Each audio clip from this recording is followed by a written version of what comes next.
America's Book Club is brought to you by these television companies and is supported by the Ford Foundation.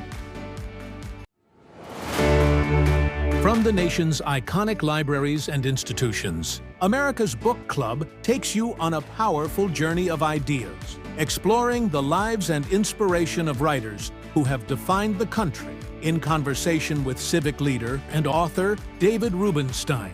As a young boy growing up in Baltimore, I went to my local library and was inspired to read as many books as I could. Hopefully people will enjoy hearing from these authors, and hopefully they'll want to read more.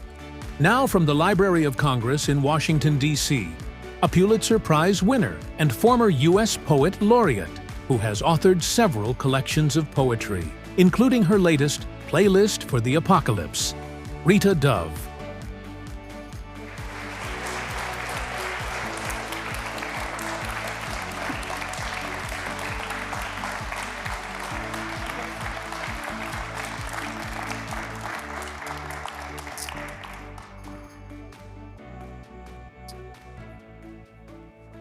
Well, thank you all for coming. For those who are watching, we are at the Library of Congress in the Madison building of the Library of Congress. And for those who may be wondering who this person is behind me and us, it's James Madison. And you may be wondering why he's here. Well, the answer is that it was his idea to have a Library of Congress. In 1783, under the Articles of Confederation, he said, why don't we have a library for the Congress? And obviously it didn't get anywhere at the time. But eventually, in 1800, 17 years later, Congress finally got around to approving it. Under the Constitution, John Adams signed the legislation authorizing $5,000 for the Library of Congress to buy about 700 books and 3 maps.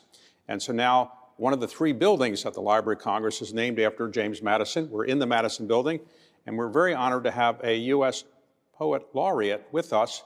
Poet Laureate is named by the Library of Congress, and that is Rita Dove. And Rita, thank you very much for being here. It's a delight to be here.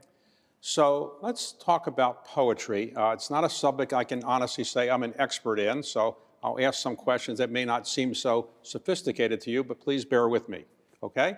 No problem. So tell me, what actually does the Poet Laureate of the United States do?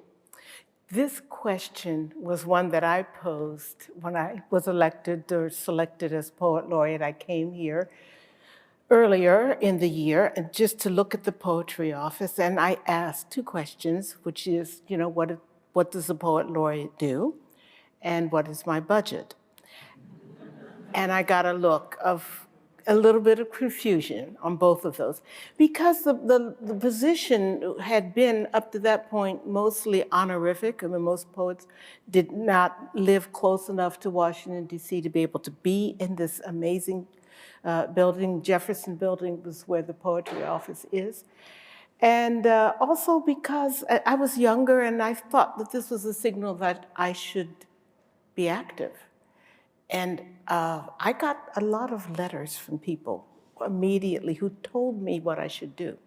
And I just followed their suggestions. And when one is selected to be the Poet Laureate of the United States, how long is that term? The term is actually a year. A year. It's 1 year, but with the option to renew if they want you and if you want them. So, so I did it for 2. You did it for 2 years? Yes. Okay, and what did you do as the Poet Laureate? You made a lot of speeches about the poetry or about the Library of Congress or what? Well, you know, one of the things I did, I realized that a lot of people would write in and say, that was the time people wrote letters, of course, 93, 95, and they would write in, the first thing they'd say is, I don't know much about poetry, or I don't understand poetry. And then would come that famous, but I want, and then what would follow would be some kind of a description of their first experience with poetry. Okay. And it was always the most beautiful language they used to describe just stumbling on a poem that they loved. So I thought a lot of people were afraid of poetry, and what I needed to do. Well, let's talk about your experience with poetry. Yeah. When you were growing up, you were a young girl, you were growing up in Ohio. Mm-hmm. Did you say, I want to be the Poet Laureate of the United States? Or what attracted you to poetry? What attracted me to poetry, first of all, was reading. And that was something that in my family was really encouraged. My father was a research chemist, My mother was a housewife, but my mother would walk around the house quoting Shakespeare. I didn't know it was Shakespeare. I thought it was her. I thought, when she would say tomorrow and tomorrow and tomorrow creeps in this petty pace, and when she was tired, I thought, oh, that's normal language. So I wasn't afraid of poetry. And my father read lots of biographies. He loved to read history and biographies. So his idea of relaxing was to sit back with a big book. And we were allowed to go to the library, the public library. We were allowed to go there and take out anything we wanted. So that's what got me interested in exploring everything. And poetry was one of those things that I read my first poems in an anthology and thought, this is the language that sings. It's language that's singing. And I fell in love with it then. So you are a poet, but you're also a prose writer, and you also are a professor. You teach at the University of Virginia, and you teach writing and poetry as well? I teach actually creative writing. So I'm there teaching them or coaching them in writing poems. So you really kind of funnel it down. Luckily, my students they want to be there because being a poet is not, your kind of 9-to-5 job. So when somebody is writing poetry, it's very difficult. I assume you've got to get all the words exactly right. With prose, you can maybe change a word here or there. It won't make that much difference. In poetry, every word makes an enormous amount of difference. What is harder to do, write poetry or write prose? I think if you want to do it right, if you want to do it so that it changes not only your reader's life, but your life, then both of them are hard. It's going to be hard. It is true that with poetry, every single word, not only the words, but the silences and the commas and the hyphens and all that really, really matters. That's what I loved about it, actually, that I could use that to kind of orchestrate the language. But with prose, and I've written prose as well, novel and plays, it's just a different kind of music, but it's still hard. So you've written about a dozen books on poetry, and one of those books won the Pulitzer Prize for poetry. Were you surprised that it won the Pulitzer Prize? I was astonished. I'm so happy that I was astonished, that I wasn't looking for it. I didn't even know they were going to be announced. It was my third book. And I thought that this book it tells the story of my maternal grandparents, just ordinary human beings, African Americans growing up in this country. And I thought, that certainly is not going to be quote unquote prize material. And that's called Thomas and Beulah. But was it semi-fictional? Did you make up some of it, or was it all historical? It is, there's some truths, and then there are some embellishments. Let's just say they're embellishments. No, I did change things. And I changed them mostly, sometimes to protect people who are still living, but also because sometimes it just painted a more vivid picture. So this is an interesting thing. One of the things, for instance, when my grandfather was courting my grandmother, he bought her a scarf, and that scarf was blue, and I knew this. But when I was starting to write the poem about courtship, I wanted the scarf to caress her neck. I wanted it to kind of melt around her neck, so I wanted to change it to yellow, and I did. My mother knew this. My mother would sometimes tell me stories, and she was perfectly fine with that. She said, I asked her permission, yeah. So let's talk about poetry generally. When writing first came about in the Western world, a lot of it was in poetic form. So the Iliad and the Odyssey by Homer, supposedly, I guess, if he really existed, was in poetic form. Shakespeare wrote largely in poetic form. John Milton wrote in poetic form. Then there's, in this century, there's very famous poets like Robert Frost. But it seems, as an uninformed person about poetry, that poetry was a bigger deal 100 years ago, 200 years ago, 1,000 years ago. Is that true? And if so, why is that? I think it is true. But the reasons why are not that poetry simply fell out of favor. I think that as other media began to became available, I guess you could say, to everyone. From films, it was easy, and affordable to go into the cinema, and then, television. As more methods of communication that bore the human voice, right, came to par, it's just that poetry had to make room, So I think that's what's happened. So when you were beginning to write and you're beginning to write poetry, did your teachers say, well, look, poetry's not a big career future, you should write prose? Did people tell you that or not? Well, you see, I didn't even know that it was something that you could do and live with your life. I thought that, and I was writing poetry from the age of 10, I guess, but it was always a secret thing. It was a thing that I wrote and thought, okay, this is my secret. It was my thing that I enjoyed. I didn't realize that a little Black girl could become a poet. I had never met a living poet. And then two things happened. One was that I had an English teacher in high school who took about 3 of us from the class. She asked permission if we could go to a book signing. And she took us to a book signing by John Chardy, who had translated the Inferno by Dante, but was also a poet. And here was a living human being with a book that he had written, signing it. That, I thought, my gosh. And then the other thing was that when I was in college, I literally kind of fell into a creative writing class. I was taking advanced composition. The professor got ill. They asked the fiction professor, fiction writer, to take over. And he came in and said, we're going to write short stories. And suddenly I thought, you can take a creative writing class and get credits for it? It was amazing. So let's suppose you were on a desert island, you only had one book, and it was a poetry book. What book would you want to have with you? Who was your favorite poet? Just one? Well, we can have a couple books, but who were your favorite poets growing up, and who are your favorite poets now? Oh, but that's so hard to say. The thing is, it's funny because I just did a show at the Irish Arts Center in New York where they did a version of Desert Island Poems, and they gave me 5 poems.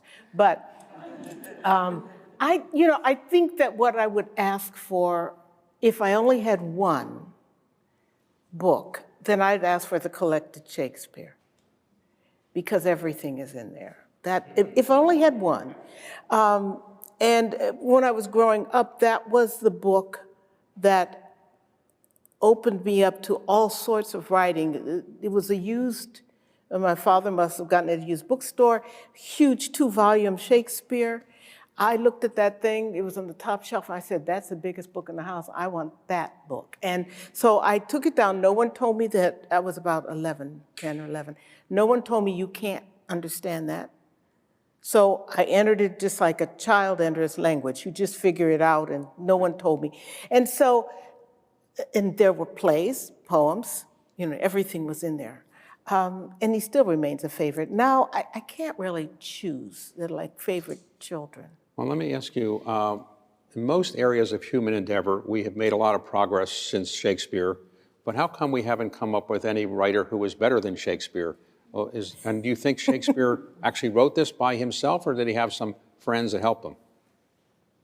Well, I'll go backwards on that one and say that, we don't know. We don't know if Shakespeare had help, but I don't care. Those plays are there, those sonnets are there, and whoever wrote them, whoever poured their lives into them, they're really masterpieces. With theater, it's a collaborative thing. When I was working on my play, I thought, my gosh, here's a community of writers. We were in it together. Now, when presidents are inaugurated, sometimes they like to add luster and, let's say, candle power to what they're doing, so they have a poet speak. And when John Kennedy was being inaugurated, he had Robert Frost. Yes. And I think Maya Angelou may have spoken under Barack Obama. Is that right? Or Clinton, actually. And was it Clinton? Mm-hmm. Okay. And then under Biden, Amanda Gorman, a young poet, spoke. Why do you think politicians think that having a poet speak in front of them gives them more class? Well, first of all, because it does, no. But, also because poets were the original, in African culture, you had the griot who then told the life of the community. They were the one who put into words what the entire community was going through. And so that still trickles down. So when President Clinton asked Maya Angelou, or when Barack Obama asked Elizabeth Alexander to do the inaugural poem, or Amanda Gorman for President Biden, that's really hearkening back to that feeling of, can you put in a few words what all of us are feeling right now? Let's talk about your background for a moment before we go back to how do you write poetry. So you grew up in Ohio. Did you have siblings? I did. I have an older brother, a couple years older, and 2 younger sisters. And are they any of them poets? No, not a single one. And did any of them tell you poetry was not a great career future? No, what was funny was that my brother and I, we were very close when we were younger. We were only 2 years apart, and we wrote comic books together. And then from comic books, we graduated to radio plays. This was our way of, this was our way of having fun. And no one said that we shouldn't do it. In fact, my father put together a microphone so we could do our radio plays, and they had to listen to them, our parents. So somehow they were not saying go out and be a poet, but they weren't saying that it's silly. Right? So you grew up in what city? I grew up in Akron, Ohio. Okay, and as I remember from reading about your background, you wanted to stay in Ohio but get as far away from that city as possible. So where did you go to college in Ohio? I went to Miami University in Oxford, Ohio, which is on the far southwestern corner, just a half an hour from Cincinnati. And what did you study there? I changed my major so many times because I came in thinking, well, I have to be a doctor, a teacher, or a lawyer, because those were the things that I was supposed to be a credit to my race. I had taken all this in, not by someone sitting me down and saying, you have to do this, but it just came with the community. I knew. So I went in. I was a good student. I just loved books, and I loved to read. So I didn't know what I wanted to do. I first started, I think, in law. That would have been a disaster, David. It would have really been a disaster. But then I went to psychology, and I ended up in English because I could tell everyone in my hometown that I was pre-law, because English was considered pre-law, and so I was still on the track. But inside, I didn't know what I wanted to do until I hit those creative writing classes, and I thought, you can get a job teaching this? And even though I was very shy, I loved books, and the idea of being able to talk about books seemed like bliss. So you graduated from college, and then you decided to go overseas to Germany, a country I assume you had not been to before. Never, no. So you got a Fulbright scholarship to go to Germany. Why did you pick Germany, and what did you hope to learn there? This was really a question of fate, too. When I was growing up, I began to study German. There were lots of German immigrants who had come to northeastern Ohio pre-Second World War, but there were also, so I grew up in grade school, we would sing these German songs. We also sang French songs. A lot of times they were wives who came in and said, we want to help in school. So I knew I had the language in my ear. My father, when he went to the Second World War, didn't know where he was going to be deployed, Italy or Germany, so he decided to teach himself those 2 languages. And so there were some Italian books on the shelf, and there was a German poetry book on the shelf by Schiller, and I could not read this book, but it was a beautiful book, handmade book. And so I think in my head, I wanted to learn German. And did you enjoy your time in Germany? I loved my time in Germany because I also learned a lot about what way the rest of the world looked at the United States. And I also understood a little bit more about my own language because I was learning.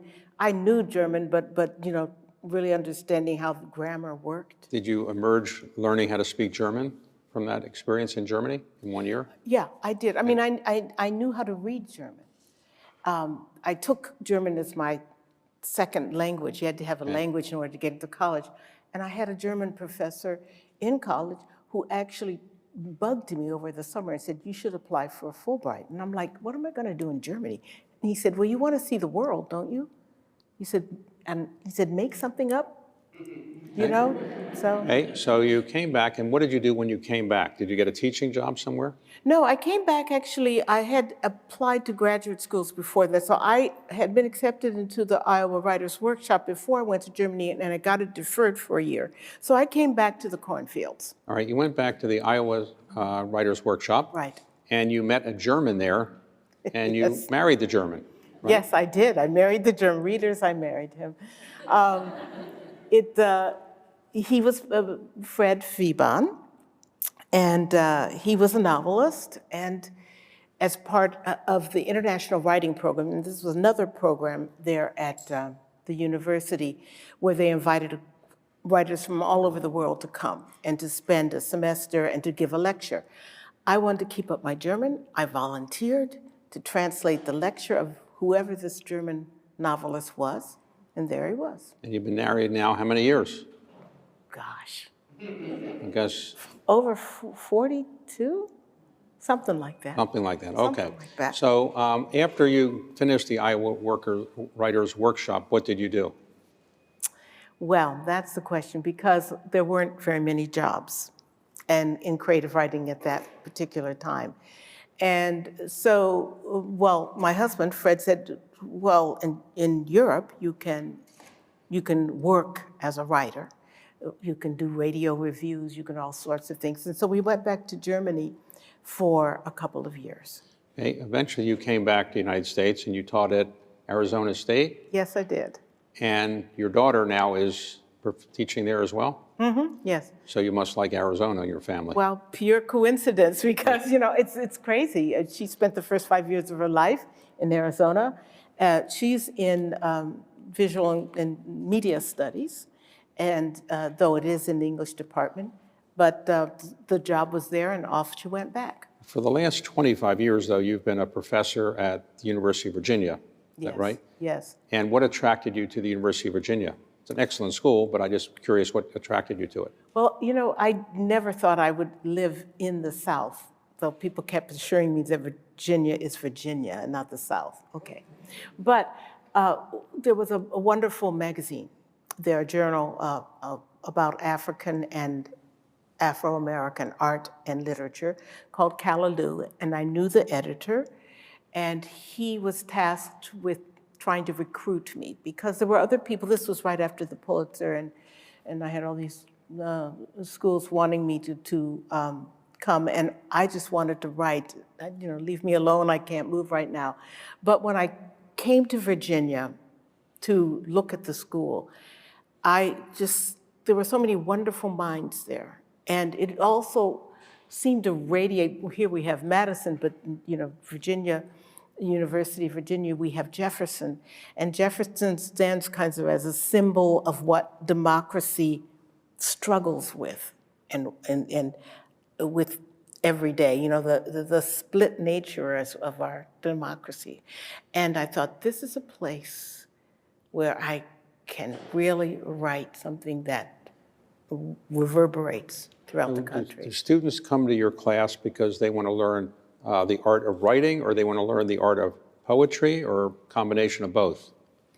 They come to my classes, they're specifically writers' workshops, so they come to learn how to write poetry. Of course, they also come and learn about poetry as well. Let's talk about the writing of poetry, which is what you do. You've done a lot of it. You've done other things as well. But when you write, when I have to write something, I'm writing in prose, and I don't like what I'm writing, I tear it up and throw it away and start all over again. A poet, I assume, does the same because every single word has to be exactly right. With prose, you can make it, one word doesn't make that much difference all the time.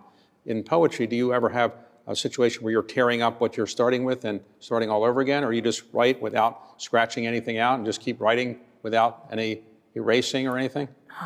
No. That sounds like Mozart. No, I'm not Mozart. Okay. No, really, when I'm working, I have draft after draft. I don't tear them up. Do you start in the morning and write in the morning, or you write in the evening or afternoon? Or I'm a night person. I start at night. Midnight is when I start. you start writing at midnight? Yes.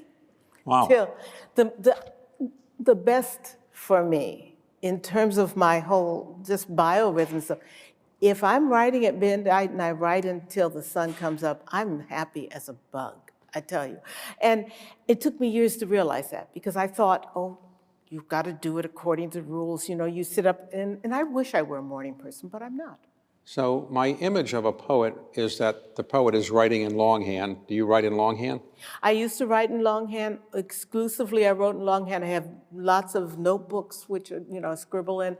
And then at some point, it graduates to the printed page. But as soon as I would print it out, I would mess it up, because I'm still working on it. I'm still trying to get, as you said, the right words in the right order. And so I keep going like that. I don't do that as much anymore, because I've been diagnosed, I have multiple sclerosis. And I'm doing well and everything, but one of the problems that I developed was that if I try to write very quickly, my hand jerks. So now I have to figure out how to do it. It's a combination of dictation and just slowing down.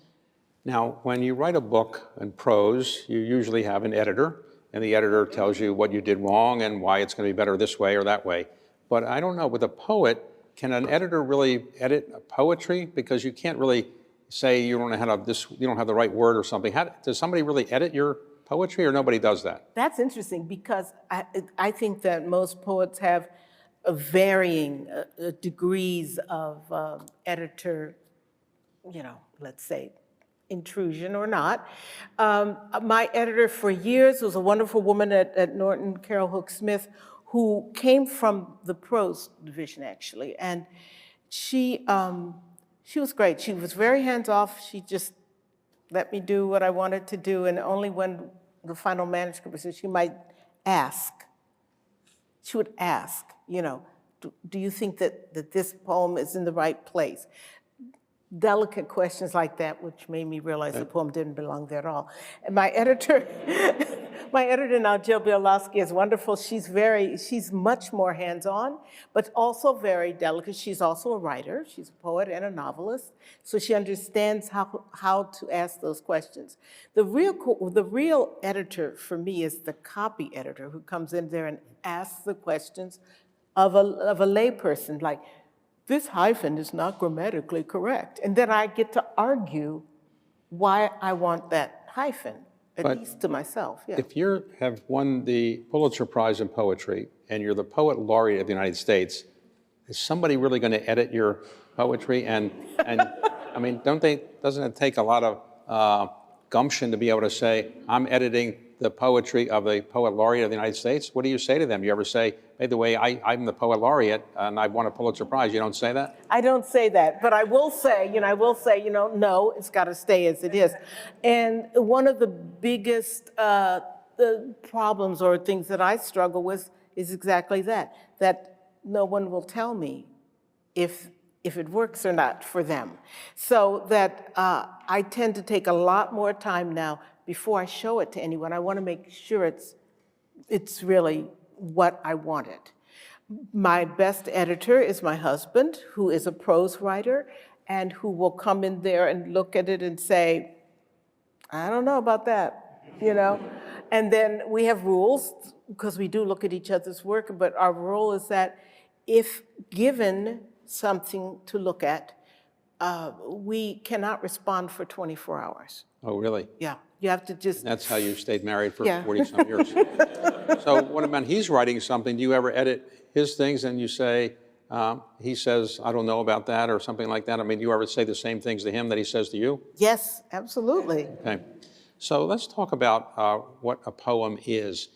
Some people would say a poem is something that rhymes, but it doesn't have to rhyme, of course, right? Why do you think people think that poetry is something that always rhymes? It's just, as children you hear about poems and they rhyme, but as adults, most poems don't rhyme, right? Well, it depends. But I think that a lot of poems, people think that poems rhyme because in a certain way, whether they rhyme musically or not, the words rhyme in the sense that they click or they come together. And I think that very often when people are introduced to poetry at a young age, you are introduced to poems that rhyme. Children get rhyming poetry books. It's a way of memorizing it, but it's also a way of attuning our ears to the music of the language. Now, do you regard songwriting as poetry? Because many times the songs rhyme, but they don't have to. And do you think that's a form of poetry or a different art form? It's a form of poetry, but it also has but it's also a different art form. It sounds like I'm hedging here, but there are amazing songwriters who are also poets. I mean, I think of songs which are poems, like Strange Fruit, for instance, Billie Holiday, or anything by Nina Simone, or Leonard Cohen or Hosier. I mean, these are poems. They have music as well. Have you ever thought about writing songs? It's probably more lucrative than writing poetry. You ever thought about that? No? No, I mean, I've done collaborations with composers. These are not song composers. Well, with John Williams, we did a song cycle, but it was not something that you'd hear in the top 40. Now, very often your poems have some musical element to them. Yes. And is that because you're also very involved in music? You're a ballroom dancer of some note, is that right? You and your husband are ballroom dancers? We are, and we do Argentine tango as well. And I grew up playing the cello. This was a time when they had music in the schools, right? So you could just go, at the age of 11 or so, you could go and pick out an instrument. So I grew up with music. I grew up with the music in the church. I grew up with, the music that was on the radio. Music was always a part of my life, and actually, when I was in college, I was trying to decide between becoming a music major or a poet, a writer. You still play the cello? I don't play the cello anymore. I have a cello and I have a viola da gamba. I take voice lessons, I sing. I have to have music in. And to me, poetry does sing. It sings in some way. It doesn't have to rhyme. You ever met Yo-Yo Ma and said, look, I could have been you if I just practiced a little more? Oh, goodness. I've met Yo-Yo Ma, but I didn't dare say that to him. Okay. So let me ask you, for somebody that wants to be a poet, let's say somebody's watching and says, look, I have some hidden talent. My parents didn't really know it. My classmates didn't know it. But I really, my inner circle says I want to write and I want to express myself in poetry. What would you say is the skill set that would enable somebody to actually be good at it? And if somebody isn't yet good at it, what should they study or learn to be able to be good at it? Yeah, well, the first thing I would ask them is, do you read? Do you love poetry? Not just do you have a story to tell, but can you hear other people's stories as well? And if they don't, or if they haven't that skill set yet, then I say, read everything. Read everything, find out what makes you, what makes you thrill. And that's the first thing they do. When they do that, then the proper humility might have set in, but also a kind of attuning to the fact that the way to tell a story as a poet, or the way to convey an emotion as a poet, is also to engage the entire body. So that means, how is your mouth forming when you say a word? Do you choose a word like bleak, or do you choose a word like dreary? They do something different.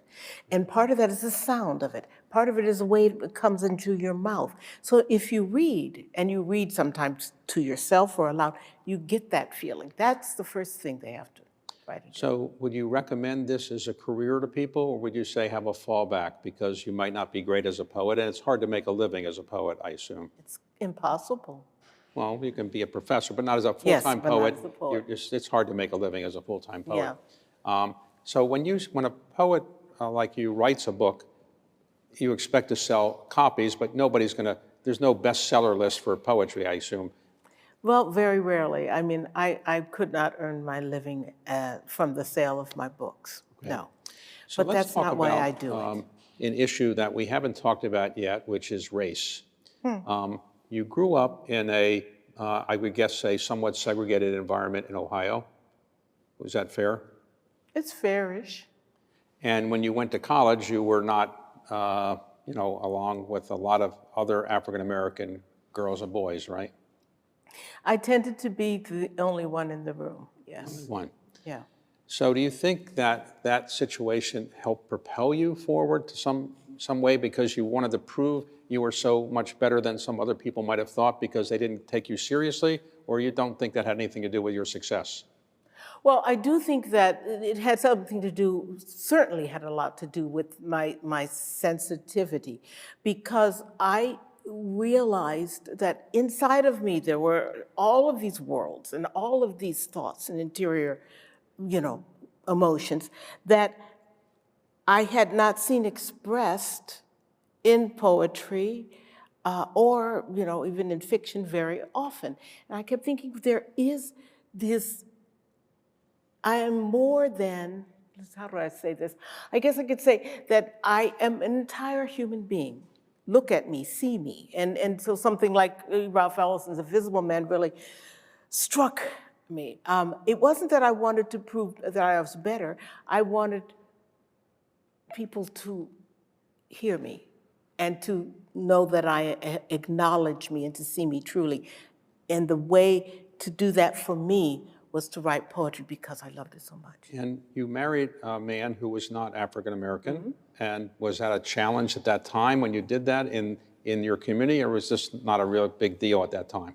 This is kind of interesting because, it's true, I grew up in a community which was changing. In Akron, Ohio at that time, this is northeastern Ohio, there was a lot of white flight going on in the neighborhoods. We were the second African-American family to move into a neighborhood when I was 8, 9, and by the time I graduated from high school, it was entirely black, that kind of thing. But it was also, so it was in flux. It was in flux. And in high school, I went in, when I went to high school, first 30% black.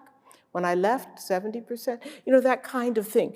But what happened was, I think I lived in a very charmed moment where I had white friends and black friends, and we all just we were just going with the tide. My husband, who is German, when I first met Fred, I was struck by the fact that he did not feel guilty. He didn't come with this feeling of, you're black and I'm white, what am I gonna do? It was, he saw me. He saw me, I saw him. And because of that, I think that we had less of a difficult time, though there were moments and there were times when our tires were almost slashed and when things, but we saw each other, we had each other. We had each other's back. My family was great. His family was great. I was totally surprised. We got to Germany and there they all were, ready with flowers and ready to, to meet this woman. Did you ever run into friends from high school or college who said, I always knew you were going to be successful, even though they didn't treat you that way when you were in college or high school? Well, I in high school, I think I got the Womanhood Award. So I was a good student. So they thought I would be a success, but they didn't know I was going to be a poet. And I've had a lot of my friends from high school say, we didn't know we were going to go that way. So let me ask you about the awards you have. I don't want to take all night, go through all your awards, but if I can remember them, you are the Poet Laureate of the United States, you were the first African-American person to be Poet Laureate of the United States. You have won the National Medal of the Arts, the National Humanities Medal, both given by the President of the United States. You have about 30 honorary degrees, and there's virtually no award you could win that you haven't won yet, except for the Nobel Prize in Literature, which you could win. So do you ever get tired of getting awards or honored, or does it get tiring after a while after getting all these awards? And when I was chairman of the board at Duke University, we gave you an honorary degree, well-deserved. Yes. So how does it feel to get all these honors, and you often say, geez, I don't need any more honors, or you're happy to get them? It would be really kind of disingenuous of me to say, you know, I don't want any more awards. I mean, come on. But I think that part of it was, for me, it's a feeling of pride, because I'm saying that, look, women and Black women can also, you know, we'll get these awards. We deserve it, you know, let's have it out there. So that part of it is that pride and wanting to do my parents proud, to do my community proud. And so that's part of it. What happens, however, with certain awards, like honorary doctors are wonderful, but they take time. You have to give a weekend of your life. Yeah, and also if you have to do the commencement speech, that takes a lot of time. And I want to say something good, but at the same time, I'd rather be writing a poem. When you ever give a commencement address in poetic form? No, you can't do that. That's too hard to do, probably. I wrote one in the form of a poem and then put it into prose afterwards, so they wouldn't know. So I mentioned the Nobel Prize, and very few writers who are poets have won the Nobel Prize. I mean, it's been a long time since a pure poet won it, and Robert Frost never won it, and it's been a long time. Why do you think that the Nobel people don't give poets the Nobel Prize for literature? Well, you know, there have been some who have gotten the Nobel Prize, actually quite a few more in recent years, I'd say in the last 20 years or so than before. Part of that is translation, because if a poet is trying to do one perfect word after another, right, how do you do that in another language? The translation it really falls on the translator to do that. So that's one of the reasons. And the other reason, I think, is simply that it's harder to convey the entire essence of a culture through that translation, you see? Yeah. Now back to poetry. Why do you think school children should read poetry? Let's suppose you're in the grade school, you're in junior high school, you're high school, you're worried about getting into college, you're worried about SATs. Why do you think poetry will help young children to be better people if they read poetry and understand poetry? Oh, because that's where it all begins. It really all begins with the words that we use and how we can use those words to touch somebody else's soul. And you can be a lawyer, you better know how to use those words. You can be, and I've talked with basketball players who say, well, you know, you just have to learn how to move from one position to the next and know the other person's there. And that's all about the way in which language moves. It just teaches you, even if you don't want to be a poet ever in your life, teaches you to hear nuance and to understand nuance. So you must be very good at crossword puzzles, I assume. Because I mean, yeah, you're good at that. I assume you know all these words, right? Yes, I'm a crossword. So you can do the New York Times Sunday crossword puzzle in about No, I can't do that, because there are tricks to those puzzles too, you know. But I do one after another. It's true. So I'd like to ask you: did your parents live to see your success? I mean, you're extremely successful, but did your parents live to see this success? Yes, they did, and it was really wonderful. My parents were both alive when I got the Pulitzer and when I became poet laureate, and after that, and it just, to see the look on their faces, you know, wow, when that was the best award of all. Were your siblings as proud as your parents, or they said, well, we were pretty good too, or they didn't? No, they've been great. And in fact, one of my brother-in-law would go into my parents' room and check to see if my father had read my book, you know, one of my books of poems. He said, well, this looks like it's read up to this point, so he's getting through it. My father had said that he didn't understand poetry when I told him I wanted to be a poet. So if you look at your incredible life, what would you say you're most proud of having achieved? Oh my God. Other than going through this interview? What would you say you're most proud of? Is it your Pulitzer Prize, your poet laureate, being a professor at the University of Virginia, making your parents proud? What is it that you're most proud of having achieved? Oh, Or everything? it seems like no, almost everything, but I'll tell you one little story that made me so proud. And it happened here in this building. As poet laureate, I had hosted every 2 weeks a poetry reading. And I used to come into the Madison building. I didn't come through the tunnels, I'd actually go across the street. And there was a homeless man who was sitting out there all the time. And I would say hi, and we would, and I'd go on in. And one day he asked me, he said, "What are you doing in there?" And I said, "We're giving poetry readings every."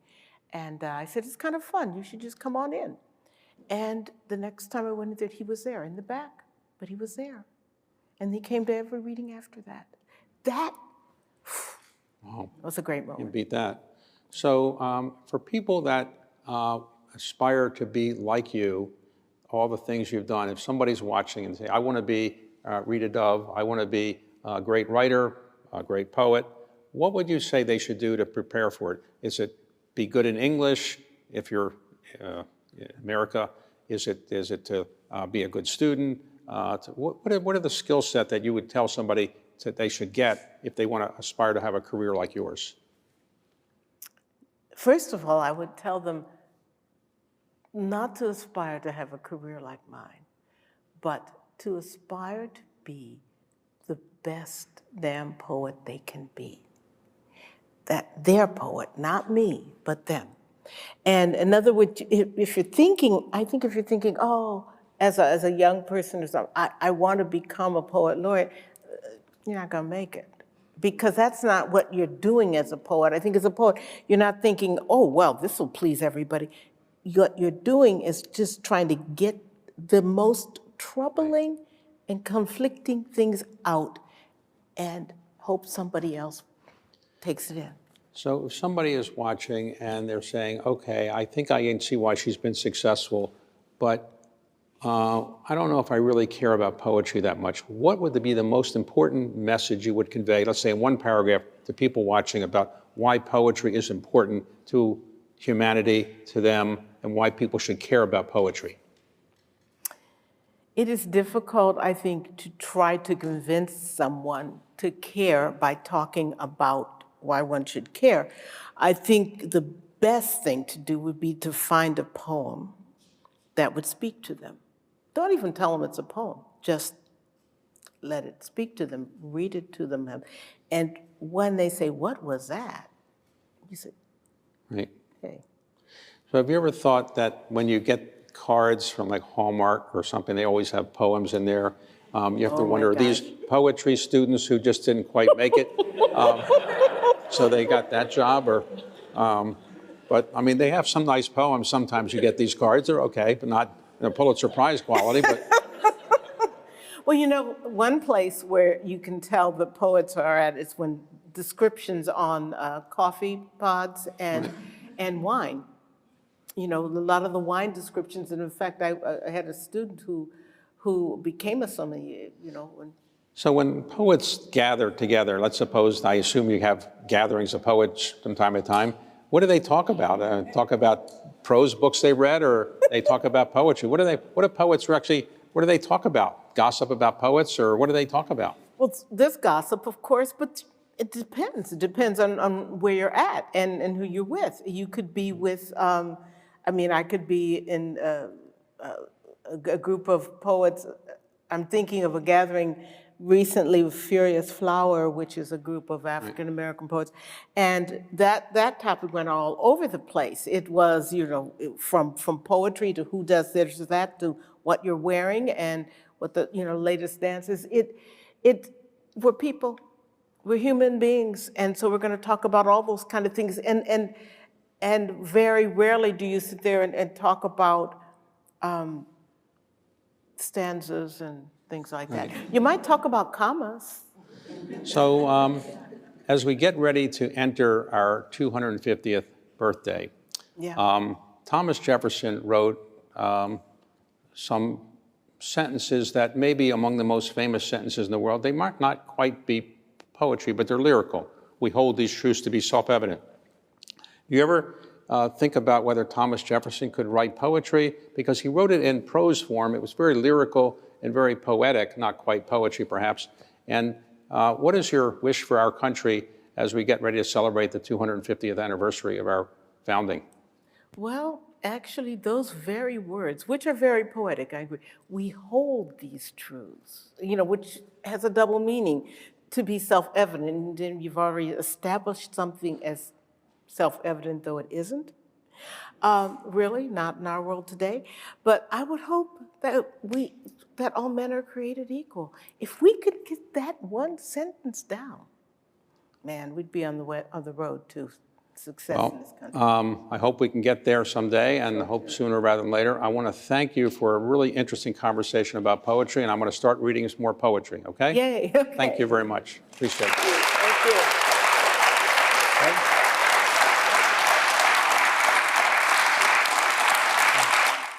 I remember walking out on this balcony and looking out at the Capitol building, and the statue on top is Lady Freedom, who had been taken down for cleaning. She'd been up there for over 100 years.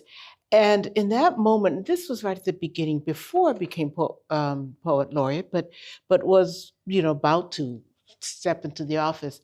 I went out there and I thought, she looks homeless. And that's what inspired this poem, which then, a few months later, when they had the celebration for the laying of the cornerstone of the library, of the Capitol building, they asked me if I'd say a few words, and this is the poem that I read. Lady Freedom among us. Don't lower your eyes or stare straight ahead to where you think you ought to be going. Don't mutter, oh no, not another one, get a job, fly a kite, go bury a bone. With her old-fashioned sandals, with her leaden skirts, with her cheeks and whiskers and heaped up trinkets, she has risen among us in blunt reproach. She has fitted her hair under a hand-me-down cap and spruced it up with feathers and stars. Slung over her shoulders, she bears the rainbowed layers of charity and murmurs, all of you, even the least of you. Don't cross to the other side of the street. Don't think another item to fit on a tourist's agenda. Consider her drenched gaze, her shining brow. She who has brought mercy back into the streets and will not retire politely to the potter's field.